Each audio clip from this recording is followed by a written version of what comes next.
Chef Stu Smith here at Fresh Street Market with Tim Parker, center defender for the Vancouver Whitecaps. Welcome, Tim. Yeah, thank you for having me. And now your first trip out to the West Coast. How are you adjusting to things?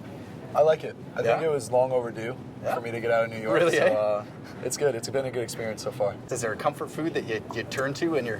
Probably steak. Really, I think my dad making steaks in the backyard definitely is a big one for me. We're going to be making a steak sandwich today. Do you ever eat steak sandwiches? Yeah. Yeah? Yeah, of course. Like all them. the time, yeah. Beautiful. We're actually going to start off, we've got a flank steak here. We'll get to that in 1 second. We're actually going to strip some of these rosemary leaves. So if you want to take these, you basically just start at the top, just peel some of the rosemary off the base like that. Flank steak, as I was kind of explaining to you before, it is a tougher steak. So all we're going to do, actually, if you want to sprinkle rosemary all over the top of that guy. And we're going to do the same thing with salt and pepper there. And it doesn't really matter if you get it distributed perfectly or anything like that at this point. And then a little bit of oil, we're just going to drizzle on top, just like this. So, and all this is going to do, it's going to tenderize it, obviously. It's going to spread it out so you actually get even more out of each one. So have at her there, Tim. Think of whatever is bothering you in your life and go with it. DC United. Yeah, DC United. Yeah, that was Now, normally what I would do is I'd let this sit for an hour and a half, 2 hours, just to let the flavors kind of go in there.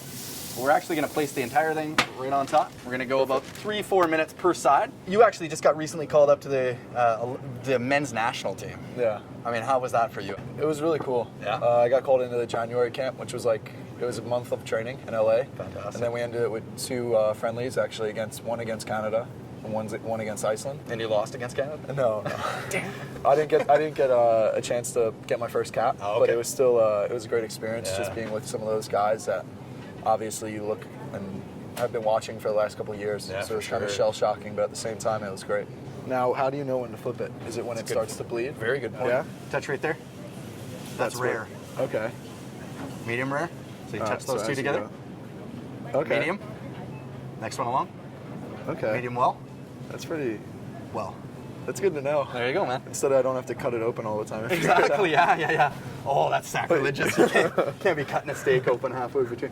Really, what you're going to do to determine when you flip it is you want it to try to be as consistent as possible. And the best thing that you can do is actually learn how long each steak takes to cook. I time it a lot. A lot of it is look, and then the third thing is touch. Yeah. And never cut it. Personal touch. Never cut it. Never cut it, yeah. And resting it. Resting it is the other key. Okay. Absolutely. Letting it cook once it's off, right? Exactly. So you literally, you cook it, you don't cut it, and then you lay it on your board and you just sit back and wait. It will retain its heat, absolutely. Okay. And that's definitely the thing that most people do wrong. There you go. And you want to give it a go? Yeah, sure. I've done this a few times, so. The whole thing right over. You're not a fan of mustard? No mustard. No mustard? No mustard. It's crazy, man. Come on.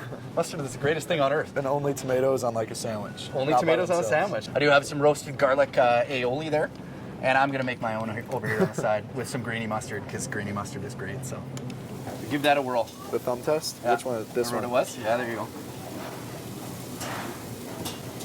Yeah, I'd say that's pretty good. That's pretty darn good. Yeah. Now comes I have to let it sit, right? now comes the Now, patient. don't cut right into it. No, we gotta leave it alone, man. What if it's undercooked? If Then, it's undercooked, the like great you cut thing. into it and then you put it back on, or no? I don't know. No, you just suck it up and eat it. Yeah, exactly. I'm getting impatient watching this, so I think you're rubbing off on me here too. Yeah. Well, I would have had it cut and taken 3 bites already, but that's not how you're supposed to do it. No, exactly. You want the tomato on there? No, I'm gonna do it without the Yeah. tomato. Okay. Arugula and onion. Yeah. There you go, Mr. Parker. There you go. You learned how to make Thank a you steak very much. sandy I today, man. appreciate it. Thanks for joining us.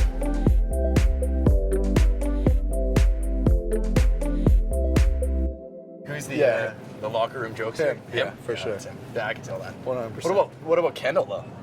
I had Kendall here last year. Kendall He seems- is, but I think Kendall is more at certain times, where Pa, like, on a consistent daily basis, he just never stops. he will be there. Like, he will be there. He's the comic relief, Yeah, no matter he's the comic whether relief. or not you want it. Right, Right. exactly. It's coming. But that's good. Yeah. Because Well, you do sometimes you need need it. it. When Yeah. you have a bad day and he's there to make you DC laugh, you United. need it. Yeah, DC. Yeah, you need it. I feel like lock arms. No, that's right.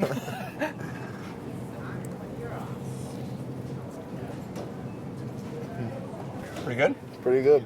Not bad, man. It'll work. It'll do it.